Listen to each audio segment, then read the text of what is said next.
بسم اللہ الرحمن الرحیم الحمد للہ رب العالمین والصلاة والسلام علی رسولہ الکریم اما بعد اعوذ باللہ من الشیطان الرجیم بسم اللہ الرحمن الرحیم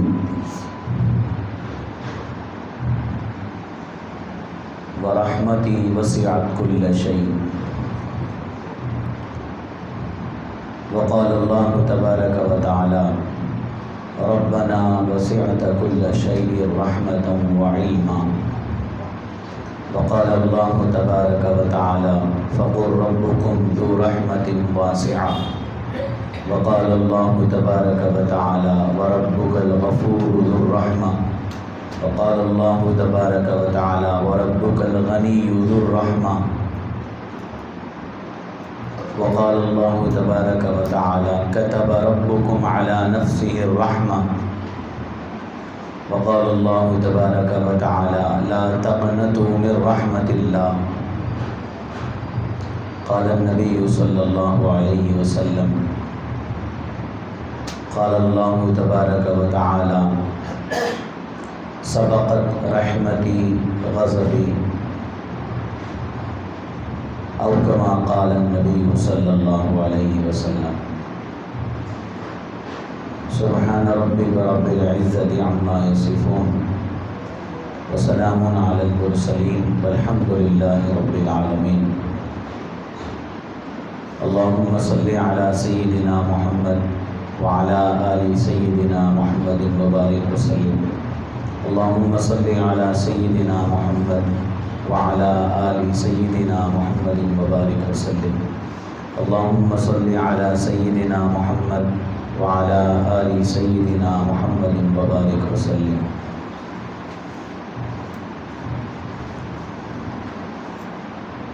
اللہ رب العزت نے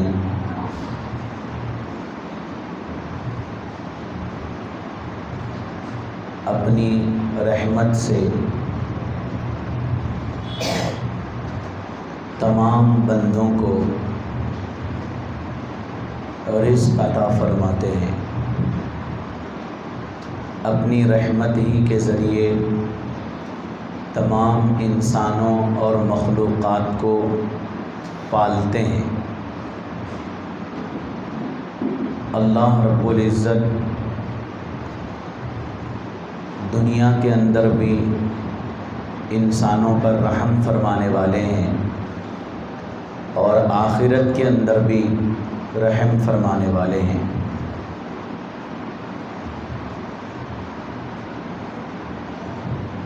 جب بندہ قرآن مجید پڑھنا شروع کرتا ہے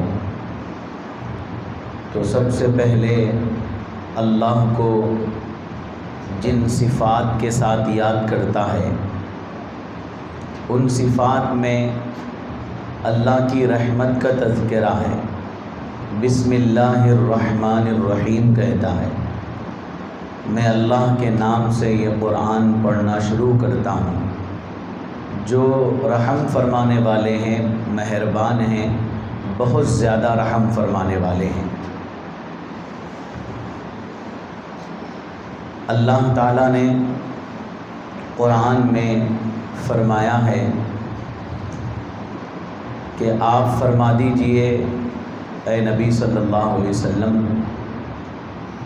کہ تمہارا رب رحمت والا ہے، بہت بڑی رحمت والا ہے۔ فقل ربکم ذو رحمت واسعہ، تمہارا رب، تمہارا پروردگار بہت بڑی رحمت والا ہے۔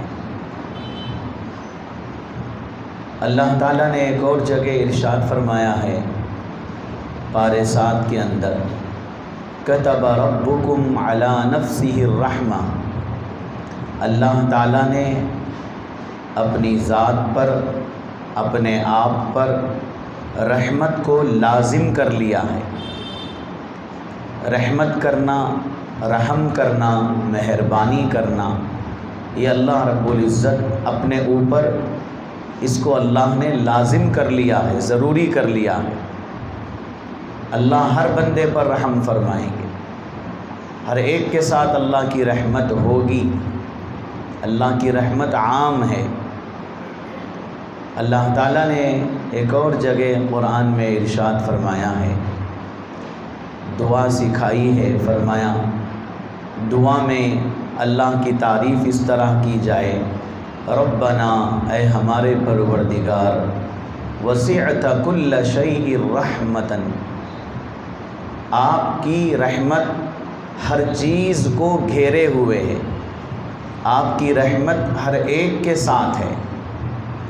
اور حدیث بھی ہے کہ اللہ رب العزت نے جو رحمت کے 100 حصے ہیں، ان 100 حصوں میں 99 جو حصے ہیں اللہ نے اس کو آخرت کے دن کے لیے رکھا ہے۔ رحمت کے 99 حصوں کو اللہ نے آخرت کے لیے رکھا ہے۔ آخرت میں اللہ تعالیٰ اپنی امت، اپنے بندوں پر رحم فرمانے کے لیے اٹھا کے رکھے ہیں آخرت کے لیے۔ اور جو رحمت کا ایک حصہ ہے، اللہ تعالیٰ نے وہ ایک حصہ پوری دنیا میں مخلوقات میں تقسیم کر دیا۔ اسی ایک رحمت کے حصے سے ماں اپنی اولاد سے محبت کرتی ہے، اور ہر جانور جو ماں ہے اپنے بچوں سے محبت کرتا ہے۔ تو یہ محبت اور یہ ہمدردی کا جو جذبہ دلوں کے اندر ہے، وہ اللہ تعالیٰ کی ایک رحمت کا حصہ ہے جو اللہ نے پوری دنیا میں، پوری مخلوقات میں اللہ نے تقسیم کر دیا ہے۔ بقیہ 99 حصے رحمت کے اللہ کے پاس ہیں۔ اللہ کل قیامت میں، آخرت میں اپنے بندوں پر ان حصوں کو ظاہر فرمائیں گے۔ اللہ تعالیٰ نے قرآن میں ایک اور جگہ ارشاد فرمایا، گنہگار بندوں کو مخاطب بنایا ہے، جن لوگوں نے گناہ کر کے اپنے آپ پہ زیادتی کر لی ہے۔ یا عبادی الذین اسرفوا، میرے وہ بندے جو گناہ کر چکے ہیں اور گناہ کر کے اپنے آپ پہ انہوں نے زیادتی کر لیا ہے۔ لا تقنطوا من رحمت اللہ، کہ تم لوگ اللہ کی رحمت سے نا امید مت ہو، مایوس مت ہو۔ ان اللہ یغفر الذنوب جمیعا، بے شک اللہ تعالیٰ تمام گناہوں کو معاف فرمائیں گے، تمہاری بخشش فرمائیں گے۔ انہ هو الغفور الرحیم، وہ پروردگار بخشنے والے، رحم فرمانے والے ہیں، مہربانی فرمانے والے ہیں۔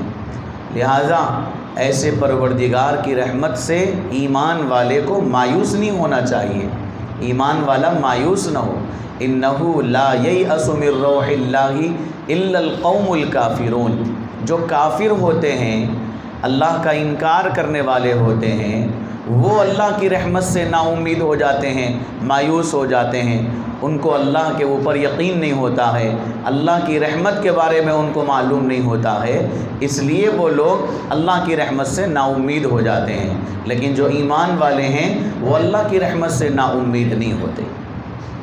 تو میرے عزیز بھائیوں، ہمیں نیک اعمال کرتے جانا چاہیے، گناہوں سے بچتے رہنا چاہیے، اور ہم سے کوشش یہ ہونی چاہیے کہ ہم اللہ رب العزت جیسے اللہ ہمارے اتنے بڑے مہربان ہیں، رحم فرمانے والے ہیں، اتنا ہمارے ساتھ رحمت کا معاملہ فرما رہے ہیں، ہم ایسے پیار کرنے والے، رحم فرمانے والے، مہربان اللہ کو ہم ناراض کیوں کریں؟ ہمیں یہ سوچنا ہے، یہ احساس ہمارے دل میں پیدا ہونا ہے۔ دنیا میں کوئی بندہ ہمارے ساتھ احسان کا معاملہ کرے، بھلائی کا معاملہ کرے، ہر دم ہمارا ساتھ دے، ہمارا ہمدرد رہے، ہر غم میں ہمارے شریک رہے، ہم اس بندے کو ناراض کرنا نہیں چاہتے، ہم اس بندے کی کوئی بات کا انکار کرنا نہیں چاہتے۔ ہر دم ہر وقت ہم اپنی ضرورت سے زیادہ اس کی ضرورت کا خیال رکھتے ہیں، ہم اپنی خوشی کے سے زیادہ اس کی خوشی کا، ہم اپنی چاہت سے زیادہ اس کی چاہت کا خیال ملحوظ رکھتے ہیں کہ وہ میرا بڑا ہمدرد ہے، میرا غمخوار ہے، جب بھی کوئی معاملہ پیش آتا ہے تو فوری آتا ہے میری مدد کے لیے، اور میرے اوپر بڑا مہربان ہے، بڑا ہمدرد ہے، میری کوئی تکلیف اس سے دیکھی نہیں جاتی۔ تو جب ہم ایسے بندوں کے ساتھ، ہمارے ساتھ اٹھنے بیٹھنے والے جو ہمارے ہمدرد ہیں، ہم ان ہمدردوں کے ساتھ کیسے ہمدردی کا معاملہ کرتے ہیں، ان کی محبت ہمارے دل میں رچ بس جاتی ہے، اور اپنی چاہت کو ہم آگے پیچھے کر لیتے ہیں ان کی چاہت کے لیے، اور جو کام ہمیں ناپسند ہیں لیکن جو ہمارے ساتھ جو ہمدرد ہے، ہماری ہمدردی کر رہا ہے، اگر وہ کرنے کو کہے تو ہمارا دل نہ چاہتے ہوئے، ہمیں ناپسند ہوتے ہوئے، ہمارے نفس پر شاق گزرتے ہوئے بھی ہم وہ کام اس کی محبت میں، اس کی ہمدردی کی خاطر ہم کرنے کے لیے تیار ہو جاتے ہیں۔ میرے عزیز بھائیوں، یہ اللہ کی رحمتوں کی آیتوں کو ذکر کرنے کا مقصد یہ ہے کہ ہم اللہ رب العزت جب اتنے ہمارے اوپر رحم فرمانے والے ہیں تو ہم کو سوچنا چاہیے کہ ہم ایسے مہربانی کرنے والے پروردگار پر کے ساتھ جنہوں نے اپنے اوپر رحمت کو لازم کر لیا ہے، ہم نے کیسے ان کو ناراض کرنے والے کام کر کے رکھے۔ دنیا میں ہم زندگی گزارتے ہوئے ہم ایسی نافرمانیاں اللہ رب العزت کی کر رہے ہیں، ایسی نافرمانیاں کر رہے ہیں، اللہ کو غصہ دلا رہے ہیں، اللہ کو غصے میں لا رہے ہیں، غضب دلا رہے ہیں اللہ رب العزت کو، ایسے کام ہم کرتے جا رہے ہیں۔ بے شک یہ بات ہے کہ اللہ کی رحمت غصے سے زیادہ اللہ کی رحمت بہت بڑھ کر ہے، اللہ کی رحمت غالب ہے اللہ کے غصے پر، لیکن یہ بھی تو سوچنا چاہیے کہ جب وہ اتنے بڑے مہربان پروردگار ہے تو پھر ہم ان کے ساتھ کیوں ایسی نافرمانی کریں، کیوں ان کے ساتھ ہم دھوکے کا معاملہ کریں، دغا کا معاملہ کریں، ہم کیوں ایسے با وفا پروردگار کے ساتھ بے وفائی کا معاملہ کریں۔ ہمیں سوچنا چاہیے اس معاملے میں۔ چھوٹی سی چھوٹی نیکی پر بھی اللہ رب العزت بڑے بڑے گناہوں کو معاف فرما دیتے ہیں۔ اخلاص کے ساتھ کیا جانے والا چھوٹا سا عمل بھی ہے تو اللہ رب العزت کو پسند آ جاتا ہے، اور اللہ تعالیٰ اس چھوٹی رائی کے دانے کے برابر جو نیکی ہے، اس نیکی کے بدلے میں اللہ خوش ہو کر کے پہاڑ کے برابر بھی اگر گناہ ہیں اللہ تعالیٰ معاف فرما دیتے ہیں۔ ایسے رحیم پروردگار ہیں، ایسے رحم فرمانے والے ہیں۔ تو میرے عزیز بھائیوں، اللہ کی رحمتیں کی آیتیں سنا کر بتانے کا مقصد یہ نہیں ہے کہ ہم گناہ پہ گناہ کرتے جائیں، اللہ کی رحمت بہت بڑی ہے، اس کا مطلب یہ نہیں ہے۔ اللہ کی رحمت بہت بڑی ہے، اللہ معاف فرمانے والے ہیں، اللہ کا غصہ اللہ کی رحمت کے مقابلے میں تھوڑا ہے، لہٰذا اللہ کو غصہ دلانے والے اعمال کرتے جاؤ، اللہ کی رحمت بڑی ہے، اللہ معاف کریں گے۔ ہرگز یہ مقصد نہیں ہے۔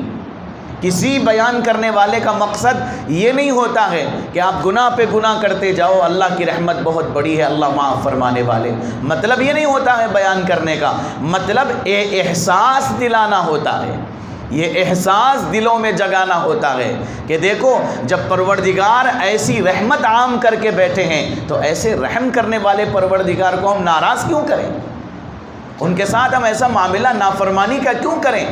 ان کی محبت جب ہے تو ان کی محبت اور رحمت سے زیادہ ہماری وفاداری ہونا چاہیے، ہماری فرما برداری ہونا چاہیے۔ وہ جتنا ہمارے ساتھ کرم کا معاملہ فرمائیں، ہمیں اس کرم کے صدقے میں، ہمیں اس کرم کی وجہ سے، ہمیں اس کے شکرانے میں، ہمیں اس کی رحمت سے زیادہ اس کی فرما برداری کر کے بتانا چاہیے، اس کے فرما بردار بننا چاہیے۔ جتنا وہ نعمتیں ہمیں دیں، ان نعمتوں کے شکرانے میں اتنی ہمیں عبادتوں میں اضافہ کرنا چاہیے۔ ایسا نہیں کہ وہ نعمتوں پہ نعمتیں دیتے جائیں، ہمارے اوپر رحم فرماتے جائیں اور ہم اللہ سے دور ہوتے چلے جائیں۔ میرے عزیز بھائیوں، وہ نعمتیں عذاب ہیں جن نعمتوں کی وجہ سے بندہ گناہوں میں پڑ جائے، اللہ سے دور ہو جائے۔ اللہ رحمت فرمائیں، نعمتیں عطا کریں اور بندہ اللہ سے دور ہو جائے، وہ نعمتیں اس بندے کے حق میں وبال ہیں، عذاب ہیں۔ تو اللہ رب العزت جتنا مہربانی کا معاملہ فرمائیں، جتنا ہمارے ساتھ محبت کا معاملہ فرمائیں، ہمیں اتنی زیادہ فرما برداری کرنا چاہیے، ایک قدم اور پیچھے نہیں جانا چاہیے، ایک قدم آگے بڑھنا چاہیے۔ ہمارا حال یہ ہونا چاہیے کیونکہ وہ پروردگار رحم فرمانے والے ہیں۔ اور حضور صلی اللہ علیہ وسلم نے ارشاد فرمایا، نہ کوئی چھوٹے سے چھوٹے گناہ کو معمولی سمجھو۔ بعض وقت اللہ رب العزت کا غصہ ایسا ہوتا ہے جلال ایسا ہوتا ہے کیونکہ اللہ تعالیٰ جہاں رحم فرمانے والے ہیں وہیں اللہ رب العزت شدید العقاب ہیں، شدید العقاب ہیں، سخت عذاب دینے والے ہیں۔ اللہ کی پکڑ سے اللہ نے خود قرآن میں ڈرایا ہے کہ دیکھو ان بطش ربک لشدید، تمہارے رب کی پروردگار کی جو پکڑ ہے وہ پکڑ بڑی سخت ہے، بڑی سخت ہے۔ اور یہ بھی یاد رکھو کہ ان عذابی هو العذاب العلیم، میرا جو عذاب ہے وہ دردناک عذاب ہے، درد دینے والا عذاب ہے، بہت تکلیف دینے والا عذاب ہے۔ نبی عبادی، حضور صلی اللہ علیہ وسلم سے اللہ نے فرمایا آپ میرے بندوں کو متنبع کیجئے، بیدار کیجئے، نبی عبادی انی انا الغفور الرحیم، میں بخشنے والا رحم فرمانے والا ہوں۔ یہی بات نہیں ہے، آگے فرمایا اور یہ بھی متنبع کر دیجئے ان عذابی هو العذاب العلیم، میرا عذاب بھی بڑا دردناک عذاب ہے، میں رحم بھی کرتا ہوں، بخشش بھی کرتا ہوں، اور میں بڑا سخت عذاب دینے والا۔ اللہ نے ایک اور جگہ فرمایا ان اللہ عزیز ذو انتقام، اللہ تعالیٰ بڑے زبردست ہیں، طاقت والے ہیں، غلبے والے ہیں، اور اللہ رب العزت بدلہ لینے والے بھی ہیں، بدلہ لینے والے بھی ہیں۔ کوئی پہلوان طاقتور آدمی کسی سے کہہ دے میں تیرا بدلہ لے کے رہوں گا، میں بدلہ لینے والا ہوں تیرا، تو میرے بھائیوں کتنی بڑی وارننگ ہے اس کی طرف سے۔ ایک پہلوان چیلنج کر دے کسی کو کہ میں تیرا بدلہ لوں گا، تو پھر میرے بھائیوں اس کی کیا درگت بنا کے رکھے گا، اس کی کیا حالت بنائے گا، وہ کتنا ڈرے گا اس پہلوان سے کہ اس نے مجھے چیلنج کیا ہے، مجھے وارننگ دی ہے کہ وہ مجھ سے بدلہ لے گا۔ اللہ قرآن میں فرماتے ہیں کہ دیکھو اللہ ان اللہ بالناس لرؤوف الرحیم، اللہ تمام انسانوں پر مہربان ہے، رحم فرمانے والے ہیں۔ یہی بات نہیں، رحم کے ساتھ ساتھ یہ بھی ذہن میں رکھو ان اللہ عزیز ذو انتقام، اللہ تعالیٰ بڑے زبردست ہیں، انتقام اور بدلہ لینے والے بھی ہیں۔ اگر وہ بدلہ لینے پہ آ جائیں تو پھر میرے بھائیوں، اگر وہ بدلہ لینے پہ آ جائیں تو دنیا کی کوئی طاقت ایسی نہیں ہے، کوئی انسان ایسا نہیں ہے، کوئی شخصیت ایسی نہیں ہے جو اللہ رب العزت کے اس بدلہ لینے اور انتقام لینے کا جو اللہ نے فیصلہ کیا وہ فیصلے کو رکا دے اور وہ فیصلے کو ختم کروا دے یا بدلوا دے، کسی میں طاقت نہیں ہے۔ اللہ تعالیٰ قرآن میں ایک جگہ فرماتے ہیں ما یفتح اللہ للناس برحمت فلا ممسک لها، اللہ فرماتے ہیں جس انسان کے لیے بھی اللہ تعالیٰ رحمت کا دروازہ کھول دے، ما یفتح اللہ للناس من رحمت، اللہ جن لوگوں کے لیے بھی رحمت کا دروازہ کھول دیں فلا ممسک لها، تو پھر اس رحمت کے دروازے کو کوئی بند کرنے والا نہیں ہے، کوئی روکنے والا نہیں ہے۔ اللہ جب رحمت کا دروازہ کھول دے تو رحمت کا دروازہ اس کے لیے کھلا رہے گا، کوئی طاقت بند نہیں کر سکتی۔ وما یمسک فلا مرسل له من بعدی، اگر اللہ تعالیٰ کسی پر رحمت کا دروازہ بند کر دیں تو پھر اس بند دروازے کو کوئی طاقت کھول نہیں سکتی۔ اللہ کے مقابلے میں اللہ کے سوا کوئی رحمت کے دروازے کو کھول نہیں سکتا۔ اللہ رب العزت نے قرآن میں صاف صاف ارشاد فرما دیا کہ اگر اللہ کسی کے ساتھ مہربانی کا معاملہ فرمانا چاہیں تو کوئی بھی پوری دنیا بھی مل جائے تو پوری دنیا مل کر بھی کسی کو تکلیف دینا چاہے دے نہیں سکتی۔ اگر اللہ کسی کو تکلیف کے اندر مبتلا کرنا چاہیں تو پوری دنیا مل کر بھی اس تکلیف کو ختم نہیں کر سکتی۔ اللہ نے دو ٹوک فیصلے فرما دیے۔ تو میرے عزیز بھائیوں، جہاں اللہ کی رحمت عام ہے وہیں اللہ تعالیٰ غصے اور جلال والے بھی ہیں، جہاں اللہ رحم فرمانے والے ہیں وہیں اللہ رب العزت عذاب کے اندر میں مبتلا کرنے والے۔ اس لیے حضور اقدس صلی اللہ علیہ وسلم نے اپنی امت کو یہ تعلیم دی کہ چھوٹے سے چھوٹے گناہ کو بھی معمولی مت سمجھو کہ یہ گناہ چھوٹا ہے۔ بعض وقت اللہ تعالیٰ چھوٹے گناہوں کی وجہ سے احد پہاڑ کے برابر بھی اگر نیکی کیا بندہ، اللہ تعالیٰ وہ گناہ کی پکڑ میں وہ ساری نیکیوں کو اکارت ضائع کر دیں گے، وہ نیکیوں کا کوئی اعتبار نہیں ہوگا اگر اللہ جلال میں آ جائے۔ وہ ایک غلطی پکڑ لیں گے اللہ سزا دے دیں گے۔ اور حضور صلی اللہ علیہ وسلم نے یہ بھی ارشاد فرمایا وَلَا تَحْقِرَنَّ مِنَ الْمَعْرُوفِ، کہ کوئی بھی نیکی کو تم چھوٹا حقیر مت سمجھو۔ یہ مت سمجھو کہ نیکی بہت چھوٹی ہے، مت سمجھو، چھوٹی سی چھوٹی نیکی بھی تمہارے بڑے بڑے گناہوں کے مقابلے میں اللہ کی نظر میں بہت اہمیت والی ہو سکتی ہے، اور اللہ تعالیٰ اس چھوٹی نیکی کے صدقے میں اللہ پہاڑ اور سمندر کے قطروں کے برابر جو گناہ ہیں اللہ ان تمام گناہوں کو معاف فرمائیں گے۔ اس لیے نہ گناہ معمولی سمجھو نہ نیکی معمولی سمجھو، اللہ تعالیٰ چھوٹی چھوٹی نیکیوں پر بھی بڑے بڑے گنہگاروں کو معاف فرمائیں۔ ایک بہت بڑے محدث گزرے ہیں، حضرت مولانا تقی عثمانی صاحب دامت برکاتہم نے یہ واقعہ لکھا ہے۔ ایک بہت بڑے محدث گزرے ہیں، وہ اپنے قلم سے سیاہ، وہ جو کاڑی والا جو پین آتا ہے اس کو سیاہی میں انک میں ڈبو کر حدیثیں لکھتے تھے، ان کا کام حدیثیں لکھنا تھا۔ وہ ایک دفعہ بیٹھ کر حدیث لکھ رہے تھے، جب ہی انہوں نے وہ سیاہی لی اور وہ سیاہی کا جو قطرہ ہے وہ قطرہ اس پر جمع ہوا تھا پین پر، حدیث لکھنے ہی والے تھے، ایک مکھی آ کر کے اس کے قلم پر بیٹھ گئی اور وہ سیاہی چوسنے لگی۔ حضرت نے اس کو پین کو نہیں ہلایا، ویسے ہی پکڑے رکھا۔ جب وہ مکھی وہ چوس کر چلی گئی، پھر اس کے بعد حضرت نے پھر اس کو سیاہی لی اور لے کر لکھنا شروع کر دیا حدیث۔ ان کے انتقال کے بعد انہی کے زمانے کے ایک بزرگ نے ان کو خواب میں دیکھا، پوچھا کیا معاملہ پیش آیا آپ کے ساتھ؟ تو فرمایا پوری زندگی میں نے حدیث کی خدمت کی ہے، پوری زندگی حدیث کی خدمت کرتا رہا۔ اللہ رب العزت کی بارگاہ میں گیا، اللہ نے پوچھا کیا لائے ہو؟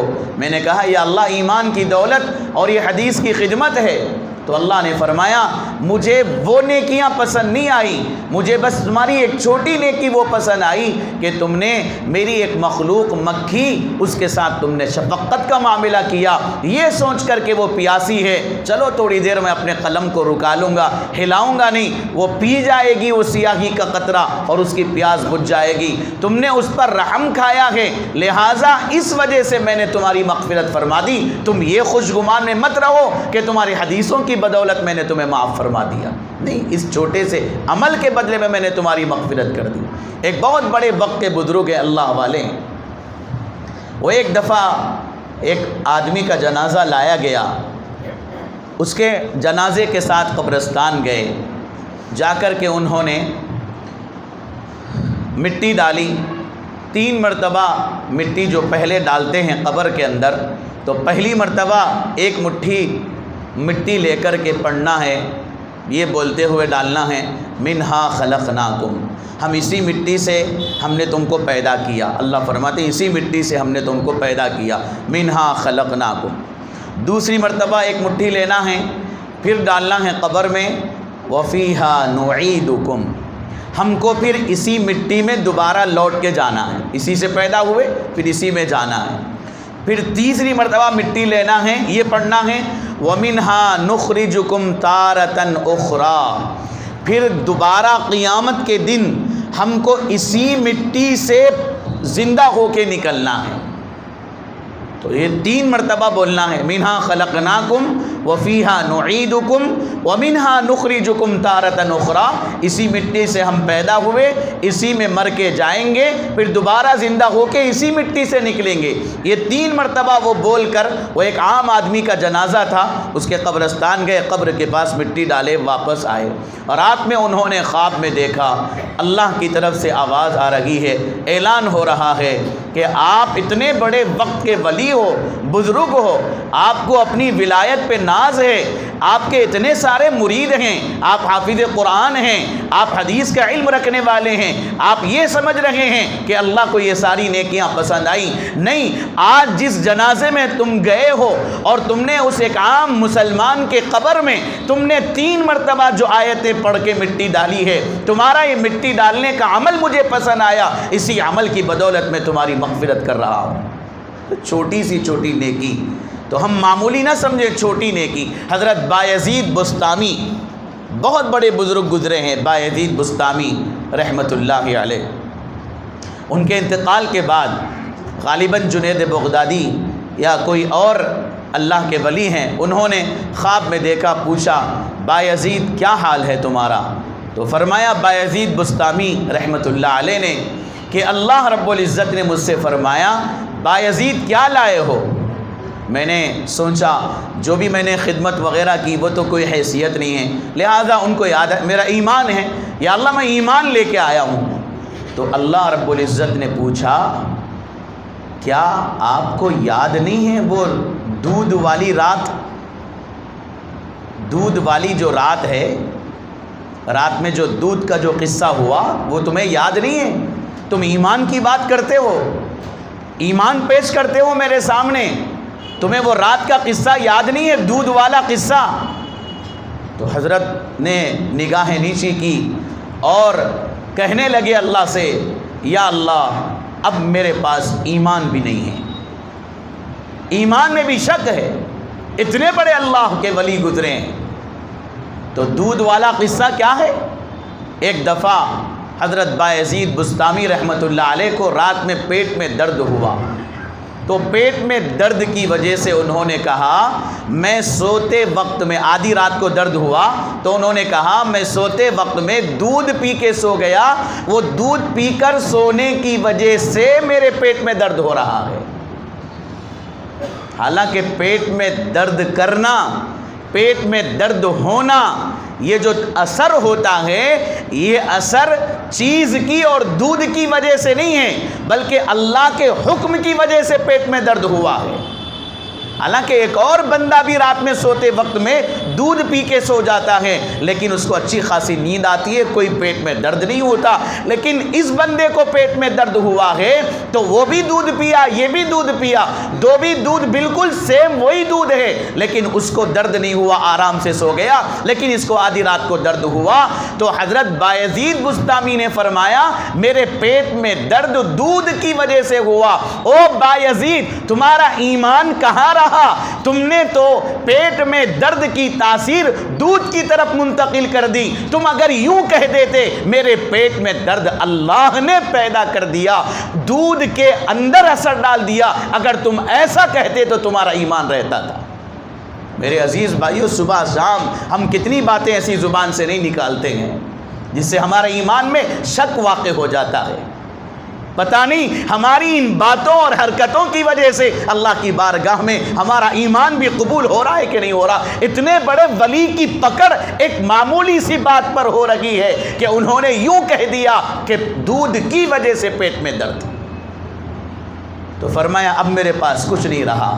تو اللہ نے فرمایا ہاں ایک عمل تمہارا مجھے پسند آیا ہے، اس کی وجہ سے میں تمہاری مغفرت کر دوں گا. وہ عمل یہ کہ ایک مرتبہ رات میں، سردی کا زمانہ ہے، سردی کی رات ہے، تم نے گھر کے باہر دیکھا ایک بلی سردی میں تڑپ رہی تھی. تم نے اسے اٹھایا اور اس کے اوپر ایک گرم لحاف اڑایا اور اس کو اپنے گھر میں سونے کے لیے تم نے رات میں جگہ دی.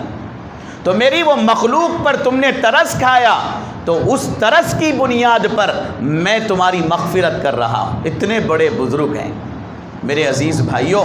کوئی بھی، رسول اللہ نے فرمایا، حدیث ہے لا تحقرن شیئا من المعروف، کوئی بھی معمولی نیکی کو بھی معمولی مت سمجھو کہ چھوٹی نیکی ہے، اور معمولی گناہ کو بھی یہ مت سمجھو کہ چھوٹا گناہ ہے. بعض وقت چھوٹا گناہ بھی بہت بڑے عذاب کے اندر مبتلا کر سکتا ہے، اور بعض وقت چھوٹی نیکی بھی اللہ کی بہت بڑی رحمت کو اپنی طرف متوجہ کر سکتی ہے.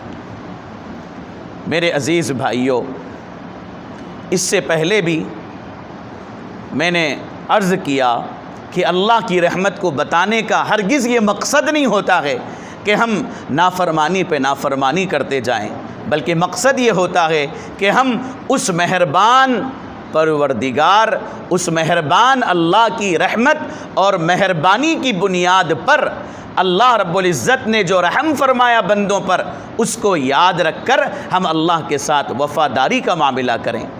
اور فرما برداری کریں، اللہ رب العزت کے ساتھ فرما برداری کا معاملہ کریں۔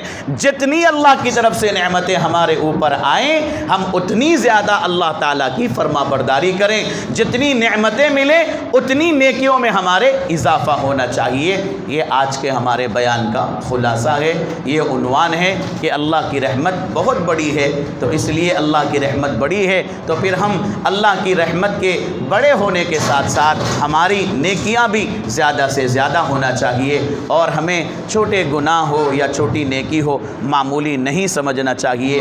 میں انہی باتوں پر اپنی بات کو ختم کرتا ہوں۔ ایک بات جو عرض کرنے کی ہے، جو بہت ضروری ہے، اس وقت بہت ضروری بات ہے، وہ عرض کرنا ہے۔ آج کے حالات کے اعتبار سے 7 دسمبر کو جمعہ کا دن آ رہا ہے، 7 دسمبر کو جمعہ کا دن آ رہا ہے۔ اس دن الیکشن ہے، ووٹ ڈالنا ہے۔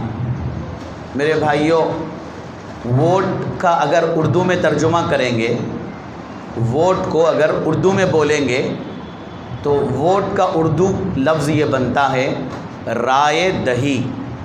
کیا بنتا ہے؟ رائے دہی، میٹھا دہی کھٹا دہی نہیں، رائے دہی۔ دہی کے معنی دینا، رائے کے معنی مشورہ۔ ووٹ کا اگر اردو میں لفظ بنایا جائے یہ لفظ بنتا ہے رائے دہی، رائے دینا، مشورہ دینا۔ اور آپ کو معلوم ہے کہ مشورے کی کتنی اہمیت ہے۔ قرآن میں بھی اللہ تعالیٰ نے مکمل ایک سورہ نازل فرما دیا شورا کے نام سے، اور فرمایا وَأَمْرُهُمْ شُورَا بَيْنَهُمْ، کہ آپس میں مشورے کیا کرو، مشورے کرو آپس میں ایک دوسرے سے۔ تو مشورہ کرنا تو پورے ہمارے خاص طور پہ تلنگانہ کا جو الیکشن ہے تو پورے تلنگانہ والوں سے، اس میں رہنے والے مسلمان مرد عورت سب سے مشورہ لیا جا رہا ہے، پوچھا جا رہا ہے۔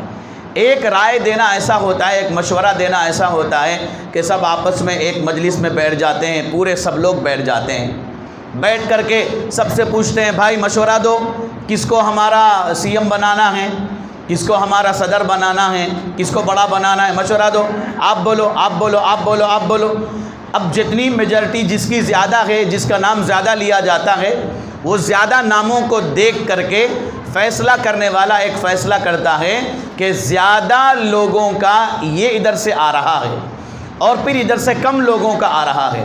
اب اس کے ایک تو دنیا کے اعتبار سے یہ ہے کہ میجارٹی کو دیکھ کر کے فیصلہ کیا جاتا ہے، لیکن یہاں اسلام میں مشورہ لیا جاتا ہے لیکن فیصلہ کرنے والے کے اوپر رکھا جاتا ہے کہ آپ میجارٹی کو، زیادتی کو اور کمی کو مت دیکھو، بلکہ آپ کے دل میں اللہ کی طرف سے کیا الہام ہو رہا ہے اور امت کا فائدہ کس میں ہے۔ وہ جو فیصلہ کرنے والا فیصل ہے وہ اگر پورے لوگ مل کر بھی کسی کو اگر ذمہ دار بنانا چاہیں، بڑا بنانا چاہیں، فیصلہ کرنے والا سب کے خلاف فیصلہ کر سکتا ہے۔ ایک آدمی بھی اگر بول دیا ان کو بنانا چاہیے، وہ ایک آدمی کی وجہ سے ان کو بنایا جائے گا۔ یہ دینی اعتبار سے مشورہ ہے۔ دنیاوی اعتبار سے کیسا ہوتا ہے مشورہ؟ زبانی الیکشن ہوتا ہے کہ میجارٹی کو دیکھ کر کے بنایا جاتا ہے۔ تو میرے بھائیوں، رائے دینا ہمارے اوپر فرض ہے، ضروری ہے، یہ ہمارا حق ہے، ہمیں دینا چاہیے۔ اگر کوئی رائے نہیں دیتا یعنی ووٹ نہیں ڈالتا، وہ اللہ کی نظر میں، شریعت کی نظر میں گنہگار کہلائے گا۔ معمولی مت سمجھے، یہ ہمارا فرض ہے، ہمارا فریضہ ہے، یہ ہمارا حق ہے، ہمیں دینا چاہیے۔ اچھا، معلوم ہے یہ بات کیوں بتائی جا رہی ہے؟ ووٹ ڈالنا معلوم اس لیے بتائی جا رہی ہے کہ اس دن جمعہ کا دن آ رہا ہے، جمعہ کا دن آ رہا ہے۔ تو میرے بھائیوں، ووٹ کی وجہ سے جمعہ نہیں چھوڑنا اور جمعہ کی نماز کی وجہ سے ووٹ نہیں چھوڑنا۔ ووٹ کی بھی اہمیت ہے، وہ بھی دین کا کام ہے۔ جمعہ کی بھی اہمیت ہے، وہ بھی دین کا کام ہے۔ ووٹ کی وجہ سے جمعہ نہیں چھوڑنا ہے، جمعہ کی وجہ سے ووٹ نہیں چھوڑنا ہے۔ کسی حال میں جمعہ بھی پڑھنا ہے، کسی حال میں ووٹ بھی ڈالنا ہے۔ اچھا، آگے بڑھ کر کے میں ایک اور بات بول دوں۔ دوسرے دن اجتماع ہے کرنول کے اندر، 8 تاریخ کو کرنول میں اجتماع ہے، 8، 9، 10 دسمبر، 8، 9، 10۔ تو یہ 3 دن اجتماع ہیں۔ اب اجتماع میں جانے کی تیاری میں میرے بھائیوں اس دن رات میں نکل رہے ہیں، بعض جگہوں پر صبح نکلتے ہیں، کب کیسا نظام ہے۔ اور بہت سے لوگ ہمارے تلنگانہ کے، محبوب نگر کے، نظام آباد کے، کھمم کے بہت سے لوگ جن کے ذمے خدمت لگائی گئی ہے اجتماع وغیرہ کے کاموں میں، اور بہت سی جماعتیں پہلے چلی گئی ہیں، کرنول کے اندر موجود ہیں، وہ جماعتیں اب وہاں پر موجود ہیں، وہ اجتماع کی محنت کر رہی ہیں۔ تو ان لوگوں کی بھی ذمہ داری ہے کہ وہ لوگ اجتماع میں ایک آدھ بیان اگر چھوٹ جائے کوئی بات نہیں، وہ واپس یہاں آ کر اپنے علاقے میں محبوب نگر، نظام آباد وغیرہ آ کر کے اپنا ووٹ ڈال کر کے واپس جائیں۔ دیوانے باتاں نہیں کرنا۔ دیوانے باتاں کیا کرتے تھوڑے لوگ؟ جاہلہ نمبر 1 کے جاہل قسم کے لوگ کیا بات کرتے، یہ ووٹ گیٹ کیا بھی نہیں، کرنے والی ذات اللہ کی ہے، سب اللہ سے ہوتا، یہ ووٹاں گیٹاں سے کیا نہیں ہوتا، حکومت سے کیا، پھر سب کرنے والے اللہ ہے تو پھر اجتماع کے کر رہے ہیں، پھر سب کرنے والے اللہ، سب کو نمازی بنانے والے اللہ، پھر اجتماع کے کر رہے ہیں، پھر نکو کرو اجتماع، گھر میں بیٹھو، اجتماع نہیں کیا نہیں، سب کو نمازی بنانے والے اللہ، ہدایت دینے والے اللہ، مسجدوں کو بھیجنے والے اللہ، جماعتوں میں بھیجنے والے اللہ، اللہمیت نکالتے ہم گشتہ کے کرنا نہیں، اسباب کو نہیں ماننا۔ اچھا نہیں، اسباب کو نہیں ماننے کی بات نہیں ہے، اسباب کو ماننا، اسباب کو لینا، اسباب کو اختیار کرنا، مگر بھروسہ اللہ کی ذات پہ کرنا۔ اگر اسباب کو نہیں ماننا بول تو بھی سب لوگ بھوکے رہنا، کھانا سامنے لائے تو بھی نہیں کھانا، میں نہیں کھاتا، اللہ پیٹ بھرنے والے، میرا پیٹ بھر جاتا میں نہیں کھاتا، اللہ پیٹ بھر دیتا میں نہیں کھاتا، ارے کھاؤ میاں میں نہیں کھاتا، اللہ پیٹ بھر دیتا، وہ خود ہی پیٹ میں جاتا، ہضم ہوتا، تھوڑا خون بنتا، تھوڑا پیخانہ بنتا، نکل جاتا، اللہ کرنے والے ہیں پورا نظام۔ اس لیے بولتے دیوانے باتیں نہیں کرنا، ہولے باتیں نہیں کرنا۔ جس طرح جمعہ کی نماز کی اہمیت ہے، اجتماع کی بھی اہمیت ہے، ووٹ کی بھی اہمیت ہے۔ اجتماع کی وجہ سے ووٹ کو پیچھے نہیں کیا جا سکتا، اور جمعہ کی وجہ سے ووٹ کو نظر انداز نہیں کیا جا سکتا۔ ووٹ کی بھی اہمیت ہے، جمعہ کی بھی اہمیت ہے۔ ہم آسمان پہ رہنے والے نہیں ہیں، ہم خبروں میں جینے والے نہیں ہیں، ہم بھی سب کی طرح یہی آسمان اور آسمان کے نیچے زمین کے اوپر رہنے والے ہیں، سب کے ساتھ ہم بھی برابر ہیں، ہم ایک الگ مخلوق نہیں ہے۔ جماعت میں چلے گئے بول تو ایک الگ مخلوق نہیں ہو جاتے، فرشتے نہیں بن جاتے، انسان ہی رہتے ہیں۔ اب ایسا بول تو جماعت کے خلاف بولیں بولتے ہیں، جماعت کے خلاف کوئی عالم نہیں بولتا، وہ حرکتاں کرتے نہیں، دیوانے حرکتاں، ہولے ہولے باتاں، اس کے خلاف ہر عالم بولتا ہے، ہر عالم اس کے خلاف بولتا ہے۔ اس کے خلاف بولنا جماعت کے خلاف بولنا نہیں ہے۔ جماعت کو ہم سر آنکھوں پہ رکھتے ہیں، ہمارے باپ جماعت میں گئے تو ان کی وجہ سے انہوں نے جماعت میں جانے کے بعد ہمیں مدرسے کی زندگی میں لگایا، ارادہ کیا حافظ عالم بنایا۔ ہمارا حافظ عالم بننا یہ جماعت کے طفیل میں، ہم جماعت کا انکار نہیں کر رہے ہیں میرے عزیز بھائیوں، ہرگز نہیں کر رہے ہیں، ہم اللہ کے عذاب کو دعوت نہیں دے رہے ہیں۔ ہم یہ کہہ رہے ہیں کہ جماعت کی بھی اہمیت ہے، اجتماع کی بھی اہمیت ہے۔ جو جانے والے ہیں 7 دسمبر کو ووٹ ڈال کے جائیں، نہیں جائیں گے تو گنہگار ہوں گے۔ آئندہ آپ کے ووٹ تقسیم ہو جائیں گے، پورے غیر مسلموں کے ووٹ غیر مسلم کو پڑیں گے، اور وہ غیر مسلم بنے گا آگے چل کے، تو پھر بڑا مسئلہ ہوگا۔ کون سزا بھگتیں گے؟ کون سزا بھگتیں گے؟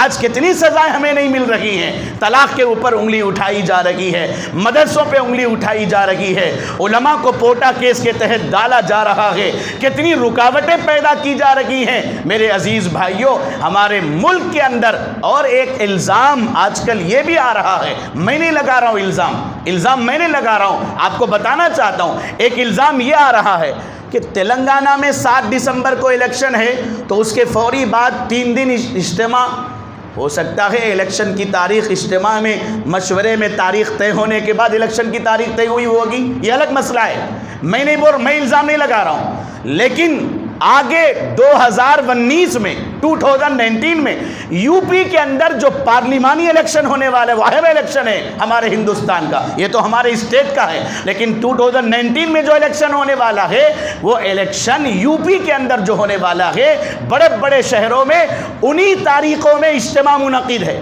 تو بولنے والے کیا بول رہے معلوم؟ بولنے والے کیا بول رہے ہیں؟ یہ اصل میں اندر سیاست چل رہی، جماعت والوں کے ساتھ سیاست چل رہی، ان لوگوں کو کون کی بولے یہ دنوں میں تم اجتماع کرو، تمہارے اجتماع میں لاکھوں مسلمان آ جاتے وہاں پہ، تو لہذا جماعت بول کے وہ لوگ ووٹ کو بھی بازو رکھ دیتے، بس جماعت میں آ جاتے، لاکھوں کے ووٹ ادھر رہ جاتے، باقی جو جتنے غیر مسلم ہیں وہ لوگ ووٹ ڈال لے کے کسی کو جتا لے کے ہندوستان میں سیاست کر لیتے۔ تو جماعت کو مس یوز کیا جا رہا ہے، بعض لوگ الزام لگا رہے ہیں۔ کیوں ہم الزام میں آتے ہیں بھائی؟ میرے بھائیوں، ایک عالم ہونے کا فرض ہے، میں بھی جماعت کا ہوں، جماعت کا آدمی ہوں، لیکن میری جماعت ہے، میرے لوگ ہیں، تو میرے لوگوں کی غلطیوں پہ پردہ ڈال لے کے بیٹھنا ہمارا کام نہیں ہے۔ ہماری غلطی ہو، میری غلطی ہو، گھر کی غلطی ہو، سب سامنے لانا چاہیے اور اس کی اصلاح ہونا چاہیے، اور سب مل جل کے اتحاد اتفاق کے ساتھ ایک دوسرے کی غلطیوں کی اصلاح کرتے ہوئے جینا مرنا چاہیے، یہی ہمارا مقصد ہے۔ اللہ مجھے آپ کو سب کو عمل کی توفیق عطا فرمائے، آمین۔ وآخر دعوانا الحمدللہ رب العالمین۔